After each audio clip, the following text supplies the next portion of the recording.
When I first moved to Germany, I lived in Berlin for 10 years. Another 10 years after I left to live in the country, I decided the time was right to pay a polite visit and see how the city was getting on without me. It can be frustrating because it's still rebuilding after decades of first war and then division. The water table is so high in this area that water has to be pumped out of any hole that's dug, although some Berliners claim that half the pipes are pumping beer in. So, in what follows, a lot of the sites are behind scaffolding. Don't let that put you off. The oldest part of Berlin itself is, like so many of Berlin's historical attractions, mostly a reconstruction. It's the St. Nicholas Quarter, which was completely destroyed in World War II and rebuilt by the East Germans in 1987, in time for the official 750th anniversary of the founding of the city. With limited resources, many of the houses were built using modern materials, but with facades that gave an impression of how they might have looked.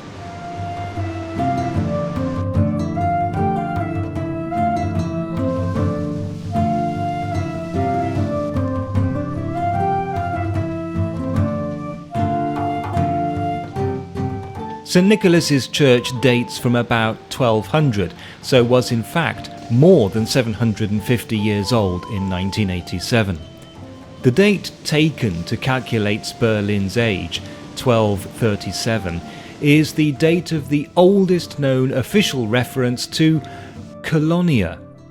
The earliest reference to Berlin is 1244, and not until 1307 were the two settlements combined into one. Not much else is known about the origins of these settlements, as many historical documents were lost in a fire in 1380. The area is also home to an inn called Zur Rippe, the Rib. The bones that are its sign are, according to legend, a rib and a shoulder blade of the last of the giants that lived here before the humans came. It's thought they actually come from a whale. Most of the rest of Old Berlin, though, is gone. St. Mary's Church is all that remains of the St. Mary's Quarter. After the war, the ruins of this part of the city were completely removed to make way for the new, modern East Berlin, the centrepiece of which is the television tower. This is the tallest structure in Germany and currently the fourth tallest freestanding building in Europe. It was completed in 1969 with a total height of 365 metres. In the 90s, the antenna was extended, giving the tower an additional 3 metres. Ordinary Berliners, with their typical brand of cynical wit, soon noticed that when the sun shines on the sphere, it reflects in the shape of a cross, a slight embarrassment considering the way East Germany strove to be an atheist state. And so, people started calling it the Pope's Revenge, or St. Walter's, after the leader of the GDR at the time, Walter Ulbricht. Excavation work for the extension of an U-Bahn line recently uncovered some remains of the old city, most excitingly those of the original City Hall. The U-Bahn station had to be slightly redesigned to avoid completely destroying them. The current City Hall was built in the late 19th century and still serves as the official office of the Mayor of Berlin and the City Senate. It's known as the Red City Hall for its actual colour, not the colour of its politics. A frieze around the outer wall depicts the history of Berlin from the 12th century to the founding of the Second Reich in 1871.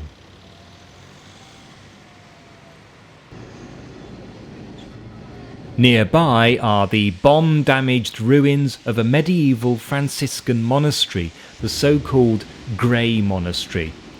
It is one of the last surviving examples of Gothic architecture in the city. Also in the area is Zur letzten Instanz, probably one of Berlin's oldest surviving inns. It was certainly there in 1561, although under a different name. It was built against the wall, not the famous wall that divided the city in 1961, but an older medieval wall that protected the city from the 12th century to about the 17th. As the city grew, the old wall was demolished and new ones built, but a few meters of it remain. It was Prince Elector Friedrich Wilhelm who, in the 17th century, laid the foundations of Berlin's success.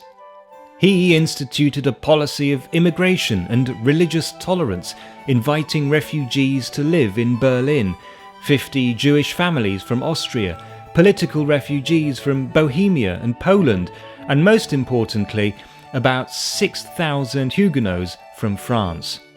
The integration of this last group is honoured by the Gendarmenmarkt, with the Playhouse, originally the National Theatre, flanked by the so-called German church on one side and the French church on the other.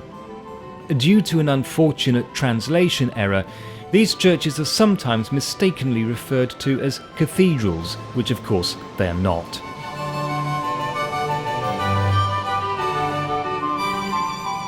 Over the next few centuries, Berlin grew into a city fit for a king. The city Schloss was demolished after the war to make way for a military parade ground and then the main debating chamber of the East German government, the Palace of the Republic. This was itself demolished in 2008, and the Humboldt Forum is currently being built. The plan is for its facade to be a replica of that of the Schloss. One small remnant of the original, a single portal, was incorporated into the East German State Council building. Opposite is the Berlin Cathedral, completed in 1905 to replace an 18th century original. In the crypt are the tombs of many members of the Royal House of Hohenzollern. Right next door is a collection of museums and galleries. The Old Museum with artifacts from ancient Greece. The New Museum, showcasing ancient Egypt. The Pergamon Museum, with the Pergamon altar and exhibits from Babylon. The Old National Gallery, with paintings and sculptures from the 19th century. The Border Museum, with its collection of coins and Byzantine art. Together with the Pleasure Gardens, now a public park, this forms what is called Museum Island. From here, central Berlin's main street, Unter den Linden, leads to what was the royal hunting grounds, and many important buildings were sited along this road. The 18th century arsenal once contained 150,000 weapons and trophies. It now houses the German Historical Museum. A modern reconstruction of the old commander's office. The new guardhouse, now a memorial to the victims of war and tyranny. The Crown Prince's Palace.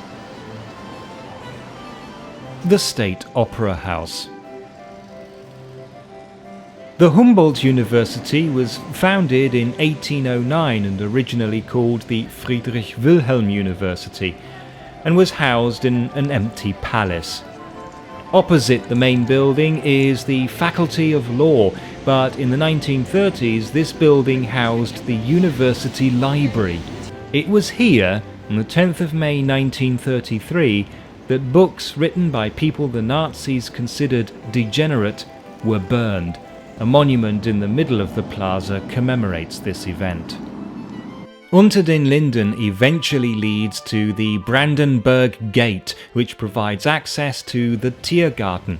Originally a royal hunting ground, it is now a wooded park stretching west towards Charlottenburg. By the 1730s, Berlin had grown to cover roughly what is now the locality of Mitte. A new wall was built, but not for military protection. Instead, it was a customs wall, so the authorities could control and tax imports and exports. Some of the names of the various gates survive as names of U-Bahn stations, streets and squares, so it's possible to trace the rough course of this wall. The Brandenburg Gate is the only one still standing, but it's not the original, which was a much more modest affair. King Friedrich Wilhelm II, though, wanted a fitting memorial to his recently deceased uncle. The new gate was opened in 1791, but not completely finished for another 2 years. The architect, Karl Gotthard Langhans, was apparently inspired by the Parthenon in Athens, but he'd only ever seen engravings of it and had mistaken it for a gateway. There is a myth that says that at some point in its history, the quadriga was turned around to face the other way. In fact, it has always faced east, as it represents, depending on who you ask, either peace or victory returning to the city. It was coincidence that in 1961 the infamous Berlin Wall happened to follow the course of the 18th century customs wall at this point, leaving the Brandenburg Gate stranded in no man's land, a potent symbol of the Iron Curtain, a gate through which none could pass.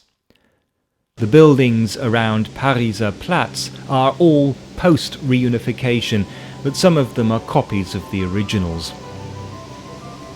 The Hotel Adlon was originally built in 1907. The new version opened 90 years later. This is the hotel from where Michael Jackson famously dangled his son in 2002. If you're wondering, a night in the presidential suite will probably cost you about €16,000. The famous Jewish artist Max Liebermann lived in the house that stood here. On the night that the Nazis paraded through the gate, he is said to have commented that he couldn't eat the amount he would like to puke.